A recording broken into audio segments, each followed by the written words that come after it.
ਸਾਰਿਆਂ ਨੂੰ ਮੇਰੇ ਵੱਲੋਂ नमस्कार, सत श्री अकाल और वाहिगुरू जी का खालसा, वाहिगुरू जी की फतेह। मीडिया को चौथा पिलर माना जाता है। जैसा कि चेयरमैन साहब जब बोल रहे थे कि उनका अखबार जो उन्हीं के पिताजी जो उस समय मंत्री थे उनकी मंत्रालय की कमियां बताता था, असल में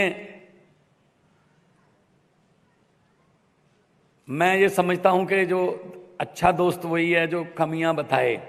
तारीफ करने वाले बहुत मिल जाएंगे। दोस्त का मतलब इस लफ्ज में ही छुपा हुआ है। एक डैश लगा दीजिए बस, 2 डैश सत्य, 2 सच्चाइयां, 2 सत्य। अगर एक तरफ से सत्य है एक तरफ से झूठ है, ज़्यादा देर नहीं चलेगा। तो सत्य वही है जो बताया जाए। अकबर ने बीरबल से पूछा कि बीरबल सच और झूठ में क्या फर्क होता है, क्या अंतर होता है। बीरबल ने कहा जी जितना कान और आंखों में होता है। तो अकबर ने कहा ये क्या, मैं समझा नहीं। तो बीरबल ने कहा जी जो कानों से सुनते हैं वो झूठ है, जो आंखों से देखते हैं वो सच है। आजकल जगह जगह पे नफरत के बीज बोए जाते हैं तो इंटरनेट बंद करना पड़ता है, क्योंकि र्यूमर फैलते हैं। वो कानों से सुनते हैं, हम आंखों से नहीं देखते। अफवाहें कानों से फैलती हैं, आंखों से नहीं फैलती। तो अखबारों का ये काम, मीडिया का ये काम है कि वो लोगों को आगाह करे कि ये हो रहा है। वरना आजकल देखते हैं एक टीवी चैनल ने 15 मिनट का एक शो है, 24 घंटे का चैनल है, 15 मिनट का शो शुरू कर रखा है पॉजिटिव खबरें। इसका मतलब 23 घंटे 45 मिनट वो नेगेटिव खबरें देते हैं। खबरों में पॉजिटिविटी नेगेटिविटी नहीं होनी चाहिए, खबर तो खबर है। तो 5-6 राज्यों में लोकमत फैला हुआ है और यहाँ रही पंजाब की बात। बहुत बड़ा मैंडेट, बहुत बड़ा फतवा पंजाबियों ने आम आदमी पार्टी को दिया। इतिहास में इससे पहले ऐसा हुआ नहीं। जब इतना बड़ा मैंडेट आता है, फतवा आता है, तो हौसला तो बढ़ता ही है, लेकिन जिम्मेदारी भी डबल ट्रिपल हो जाती है। क्योंकि मैं इस बात के लिए खुशकिस्मत हूँ कि हमारे नेशनल कन्वीनर के पास इससे भी बड़े फतवे को संभालने का तजर्बा है। 70 में से 67 आउट ऑफ 70 इससे भी बड़ा फतवा उन्होंने संभाला और लगातार आगे बढ़ते जा रहे हैं। तो पंजाब की सबसे बड़ी चुनौती और देश की सबसे बड़ी चुनौती लगभग सेम है। करप्शन हमारी देश की बहुत बड़ी समस्या है।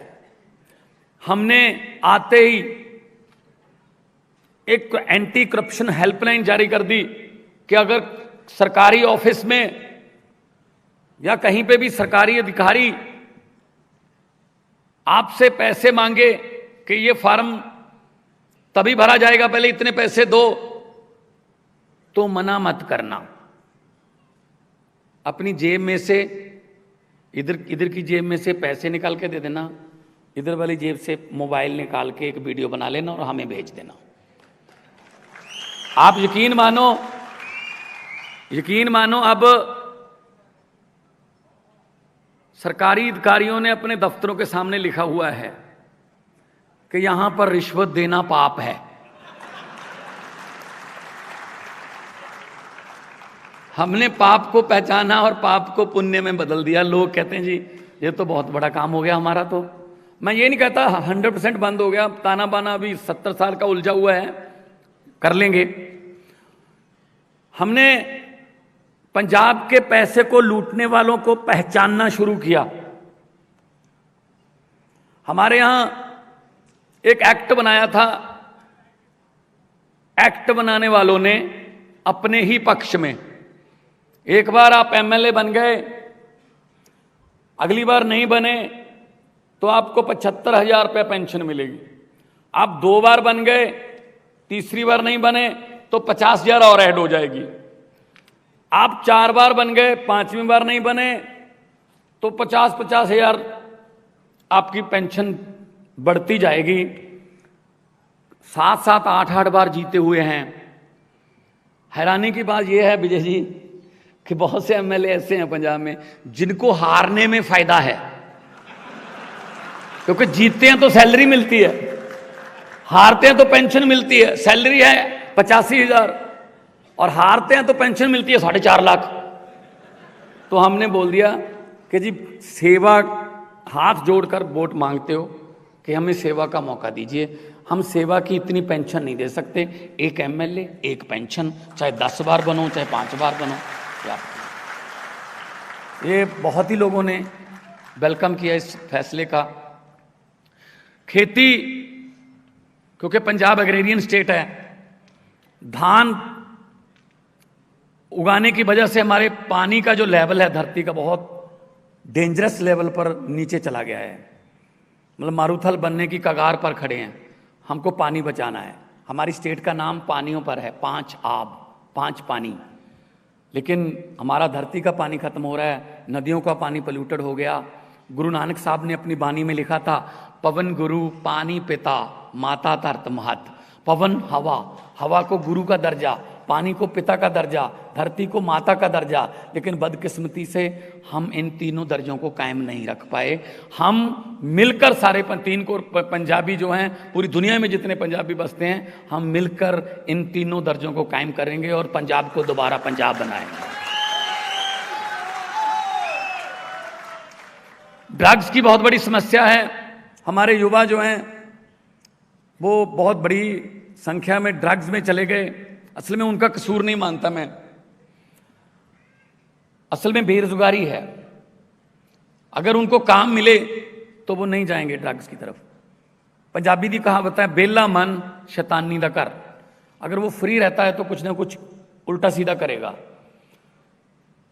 अब हमारे यहाँ ट्रेंड है, या तो बाहर चले जाओ आईलेट्स करके, जब विदेश में पेरेंट्स भी कहते हैं बेटा चला जाए यहाँ से, वरना तो ड्रग्स में ना चला जाए। तो हम उस पर बहुत सिस्टेमेटिकली काम कर रहे हैं। और वो पंजाब जो कबड्डी के खिलाड़ियों के लिए जाना जाता था, वो पंजाब जो दारा सिंह मिल्खा सिंह के लिए जाना जाता था, वो पंजाब जो फौज के जर्नैलों के लिए जाना जाता था, उस पंजाब को दोबारा फिर पंजाब बनाएंगे। और नौजवान युवा और नौजवान लड़के लड़कियों के हाथों में टिफिन देंगे, टीके नहीं मिलेंगे उनके हाथ में। टिफिन देंगे ताकि वो काम पे जाएं, शाम को घर पे आएं, यहीं पे अपने परिवार में अपना जीवन बसर करें। आपके दोस्त भी होंगे बहुत से, पंजाब में रिश्तेदारियां भी होंगी, या पूछ लो कोई ऐसा आदमी आपने देखा है जो नौकरी भी करता हो और ड्रग्स भी लेता हो? नहीं, हो ही नहीं सकता, उसके पास टाइम ही नहीं होता। वो कहता जी मैं तो शाम को आता हूँ, थकावट में आके बच्चों के साथ खेल के नहा के सोता है, अगले दिन फिर जाना होता है। अगर हम बेरोजगारी दूर कर पाए तो कई बीमारियां जो हैं उनकी जड़ बेरोजगारी है। इंडस्ट्री को वापस लाना है। इंडस्ट्री जो थी हमारे पंजाब की वो इधर उधर राज्यों में चली गई, क्योंकि सरकारों की कोई इंडस्ट्रियल पॉलिसी नहीं थी। कोई आता था, मैंने ये प्लांट लगाना है जी, मैं 10,000 लड़के लड़कियों को काम दे दूंगा, रोजगार दे दूंगा। वो कहते उनको छोड़ो, हमें क्या दोगे ये बताओ। तो ये वाला काम बंद कर देंगे हम। और इंडस्ट्रियलिस्ट क्या, देखो व्यापारी क्या चाहता है, माहौल चाहता है। मुझे माहौल दे दो, मुझे तंग मत करना, मैं अपना काम करता रहूँगा और नौकरियाँ रोजगार देता रहूँगा। तो इससे पहले एजेंडे में है ही नहीं था ये रोजगार जो था। हमने अभी 50वां दिन हुआ है, पिछली 5 तारीख को 50 दिन हुए सरकार बने हुए, 26,454 नौकरियों का नोटिफिकेशन निकाला है। सरकारी नौकरियां हैं सभी, और डिग्री के मुताबिक नौकरी मिलेगी, कोई रिश्वतखोरी या किसी की सिफारिश नहीं चलेगी। तो ऐसा चाहते हैं पंजाब, जो पहले नंबर 1 स्टेट होती थी पंजाब, आज पता नहीं लास्ट 5 में हमारा जो है नंबर आता है। क्यों आता है? क्योंकि हमें जो पॉलिटिकल विल पावर रखने वाली लीडरशिप नहीं मिली। डिब्बों का कोई कसूर नहीं होता, वो तो उधर ही जाते हैं जिधर इंजन लेके जाता है। अब इंजन ही हमने 90-90 साल पुराने लगा रखे थे, अब क्या करें। दिल्ली वालों ने पहले इंजन बदला, latest model engine Arvind Kejriwal लगाए गए, दिल्ली की गाड़ी पटड़ी पे आ गई।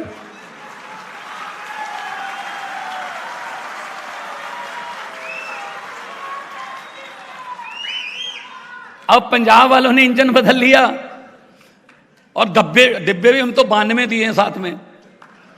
तो पंजाब की गाड़ी भी तरक्की की पटड़ी पर जल्दी आपको नजर आने लगेगी।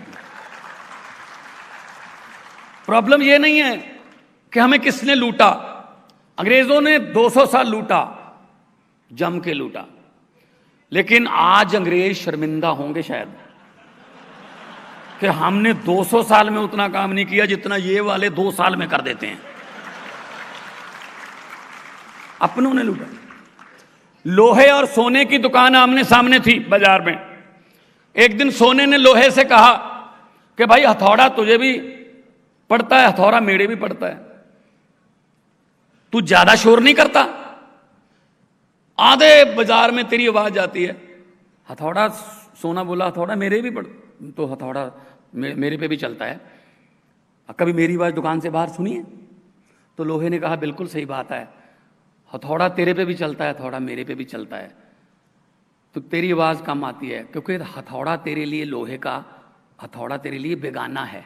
बेगानों को काम ही पीटना है, बेगाने तो पीटेंगे, दुख देंगे, कष्ट देंगे, लेकिन मेरा दर्द इसलिए ज़्यादा है कि मुझे मेरे अपने पीटते हैं। लोहे का ही हथौड़ा है और लोहे को ही पीटता है। तो हमें दर्द इस बात का है, हमें अपने लूट रहे हैं हम। बेगानों का तो काम ही ये था ना, लूटने ही आए थे, अब अपने के लूट रहे हैं। ये दर्द है बहुत बड़ा, देश की जनता का दर्द है। तो हम अपने देश के लिए कुछ भी करना पड़े करेंगे। हम मेरा भारत महान सिर्फ ट्रकों के पीछे लिख कर नहीं बना सकते, उसके लिए हमें इकट्ठे होके सबको एफर्ट्स करने होंगे। स्पोर्ट्स में और डिजिटल टेक्नोलॉजी में लेटेस्ट, अब तो खुल गई, पूरी दुनिया खुल गई है, अब तो कोई प्रॉब्लम नहीं है। तो भारत देश जो है, कई बार सुनते हैं टीवी पर कि छोटी छोटी बातों से दंगे होते हैं, एक दूसरे को लड़ाया जाता है। जब ये कानून आया था सीएए वाला, तो मैंने पार्लियामेंट में बोला था, मुझे स्पीकर साहबा ने कहा सिर्फ 1 मिनट मिलेगा। मैंने कहा जी मैं सिर्फ 40 सेकंड चाहता हूँ। कहते बोलो फिर। मैंने कहा मैं तो यही कहना चाहता हूँ कि कौम को कबीलों में मत बांटिए, लंबे सफ़र को मीलों में मत बांटिए। एक बहता दरिया है मेरा भारत देश, इसको नदियों और झीलों में मत बांटिए। तो एक दरिया की तरह इस देश को चलाएंगे, और दरिया अपना रास्ता खुद बनाता है, दरिया को कोई रोका नहीं जा सकता। और जो करप्शन भ्रष्टाचार करने वाले हैं उनसे मैं यही बात कहूँगा कि जितने मर्जी इकट्ठे कर लो, पैसे हीरे मोती, जितने मर्जी इकट्ठे कर लो, पैसे हीरे मोती, मगर ख्याल इतना रहे कफन पे जेब नहीं होती। बहुत बहुत धन्यवाद, बहुत बहुत मेहरबानी। देश के लिए सब कुछ करेंगे, और मैं फिर एक बार आपका धन्यवाद करता हूँ, आपने इतने प्यार से और मेरा मान सम्मान बढ़ाया, मैं आपका बहुत बहुत आभारी हूँ। बहुत बहुत मेहरबानी। जय हिंद, नमस्कार, सत श्री अकाल। क्या आप भी झड़ते बालों से परेशान हैं? तो देर किस बात की, गंजे सिर पर बाल वापस लाने का एकमात्र तरीका, अब आप भी बदले अपना लुक हेयर ट्रांसप्लांटेशन करा के। विदर्भ का number 1 hair transplantation clinic MK regrow hair transplant clinic Nagpur और चंद्रपुर शहर में किफायती दर पर सर्वश्रेष्ठ हेयर ट्रांसप्लांट सेवा प्रदान करने वाला एकमात्र क्लिनिक। बालों की सैकड़ों सर्जिकल प्रक्रियाएं संतुष्टिपूर्वक पूरी कर चुके अनुभवी चिकित्सकों की टीम, बेस्ट क्वालिटी और गारंटेड रिजल्ट के साथ आज ही MK regrow hair transplant clinic में अपना अपॉइंटमेंट बुक करें। संपर्क करें 9699658779। हमारा पता Siddhesh Sai apartment, Sakkardara, Nagpur and Janata college square, civil line, Chandrapur.